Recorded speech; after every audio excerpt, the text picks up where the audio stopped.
الرحيم. السلام عليكم ورحمة الله وبركاته. اتكلم عن حاجة مهمة جدا جدا،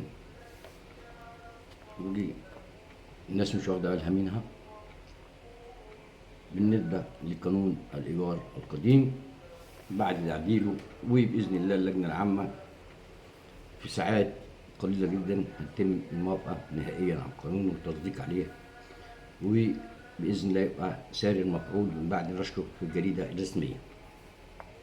طيب، تاني يوم على طول يطبق من نشره في الجريدة الرسمية.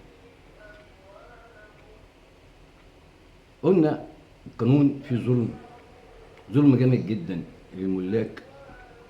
الفترة الانتقالية والقيمة الإيجارية الزهيدة جدا جدا جدا، وشفنا الحرب الشوعاء من بعض الإعلاميين ومن بعض أعضاء مجلس النواب اللي هم أغلبهم اللي هم كانوا بيتكلموا المصالح الشخصية أو لهدف الانتخابات أو كده. هو طبعا الشعب المصري واعي جدا سواء مالك أو مستهلك، وقلنا في ناس مستأجرين محترمين جدا جدا وحلوا قبل ما يطلع مشروع القانون ولا حد يتكلم قال لك لا ده حرام وكل واحد ياخد حقه.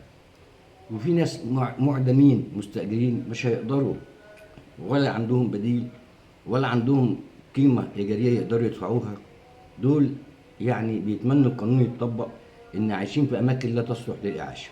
وقلنا الناس دي بيتمنوا وقال لك يا ريت أنا هاخد شقة هستنفع بيها أنا وعيالي بدل ما أنا عايش في وسط المجاري وفي وسط الحشرات وفي وسط يعني حاجات كبيرة جدا جدا. وشفنا الإعلام بيهدد ومظاهرات وهنعمل سلم وأمن اجتماعي وتقسموا، وهم اللي بيقسموا وهم اللي بيحرضوا. وقلنا عليهم مش هنتكلم عليهم كتير عشان ما نضيعش وقت. هتكلم عن حاجة مهمة جدا جدا. المحال التجارية في الفترة الانتقالية 5 سنين وزيادة 5 أمثال وكل سنة 15%، وبعد كده يتم إخلاء المحل وتسليمه للمالك. وإذا كان في حد من المستأجرين يستحق محل، الدولة هتوفر له محل ويثبت الدولة بأوراق معينة قلنا عليها اتكلمنا عليها كتير. إنما الحاجة اللي عايز أتكلم فيها، يجب أن تسلم المحال التجارية بعد الفترة الانتقالية خالية من الضرائب. يعني ما ينفعش محل يقعد فيه 5 سنين ويكون عنده ضرائب قديمة وضرائب كمان 5 سنين اتكومت عليه. المفروض الضرايب يجيبوا الكهرباء والمية إذا كان بيستعمل الحاجات دي. طبعا الناس بتستعمل كده جدا الورش والمصانع والكلام دوت فيها الأماكن دي، وبتبقى القيمة المبالغ كبيرة جدا. وفي ناس بيدفعوا وما بيدفعوش ويقسطوا، وفي ناس عايزين، ده هم كانوا أغلبهم الناس دي عايشة ببلاش وبيدفعوا إيجار زهيد. فكانوا بيدفعوا وكانوا يقول لك لا الإيجار ما بيبصوش عليه. بس في ناس هتمتنع إن هي هتدفع في الفترة الانتقالية ويقوموا بتسليمك المحل. فيجب والله القانون هيتنظر خلاص ساعات ان يتنوع على هذا القانون ان المحلات التجارية بالذات تسلم خالية من الضرائب واي التزامات اخرى او اي حقوق حكومية اخرى سواء غاز مية ضرائب عقارية ضرائب. يجب ان هو يكون معاه عند التسليم، عشان دي الحاجات دي طبعا انت عارفين. وخلينا نتكلم في الضرائب اكتر حاجة. الضرائب دي ضرائب عينية على العين. هسلم المالك هيسلمها، المستأجر هيسلمها وهيمشي. يبقى الضرايب على العين. هتجيلي بقى بتوع الضرايب انا يحجزوا على المحل ويحجزوا عليا وانا لازم ادفع الايه كمالك المحل بقى ليا. هم الضرايب على العين. يا ريت الفترة ديت الحكومة تنوه على الضرايب.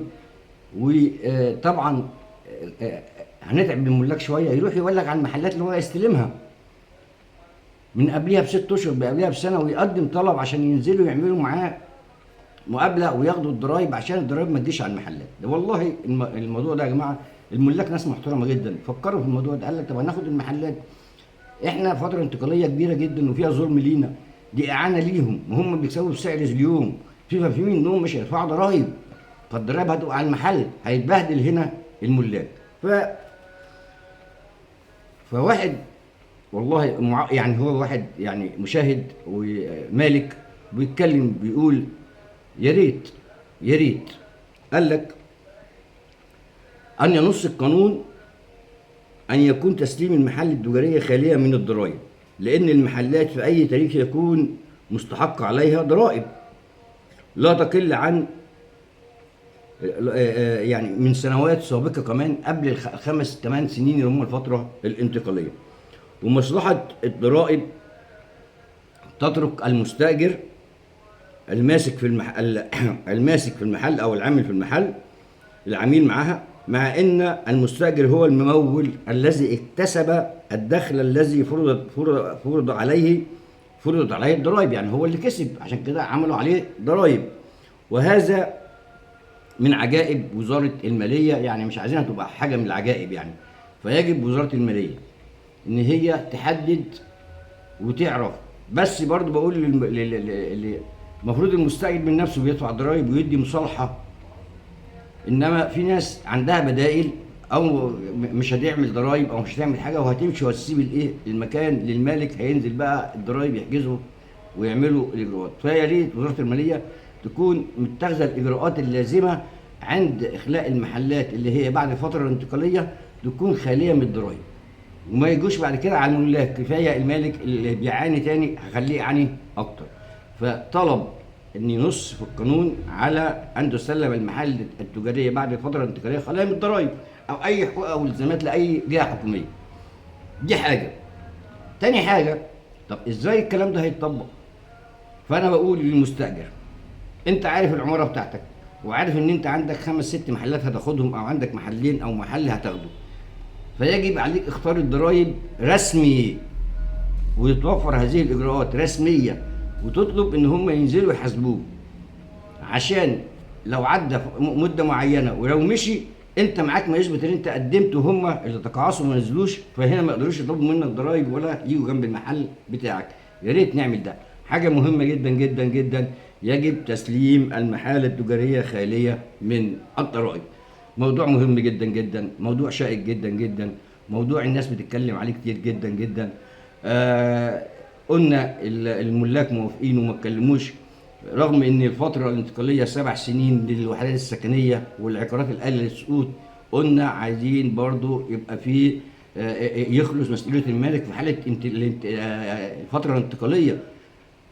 وبرضو بنقول للملاك، لو انت عندك عقار قايل للسقوط او في حاله يرثى لها وفي ناس ساكنين وهيمتد لهم، عادي روح بلغ في الحي اللي انت تبعه وخد ما يثبت ذلك، روح اعمل محضر بالاسم واسم الشرطه وخد رقم، وروح اعمل شكوى في الحي وخد رقمها عشان تخلي مسؤوليتك.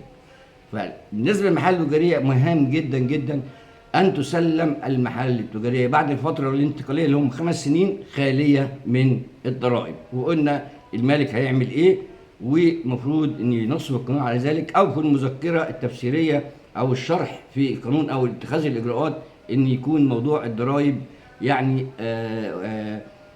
مذكور في نص القانون، على اساس ان ما يجيش على كده. احنا قلنا ان الضرائب عينيه هتيجي على العين، فمش عايزين الكلام دوت، وكفايه ظلم ومعاناه. فانا هنا بعالج ظلم بظلم؟ لا، انا هعالج ظلم، ارفع الظلم دوت. وقلنا المالك مستحمل وهيستحمل هذه الفتره ومش من حقه يستحملها، خاصة في المحال التجارية اللي بتكسب بسعر اليوم. عارفين ان الموضوع مهم جدا جدا، والملاك كلهم مع الحكومة ومع البرلمان ومع القيادة السياسية، ما يعترضوش ولا شتموا حد ولا اتكلموا مع حد، وبيتكلموا بأدب، يقول لك احنا عايزين حقوقنا. والدولة لقت كده وشافت ان دول محرومين وده قوانين استثنائية ولازم تغير. طبعا الدولة ليها هبة وليها قوة وهتنفذ اللي قالت عليه. فبقول للملاك ما تقلقوش، ان شاء الله ساعات قليله وسوف يصدر هذا القانون. ويا ريت يتضمن نص ان المحال التجاريه تسلم خاليه من الضرائب او اي حقوق او التزامات اخرى للجهات الاخرى. شكرا.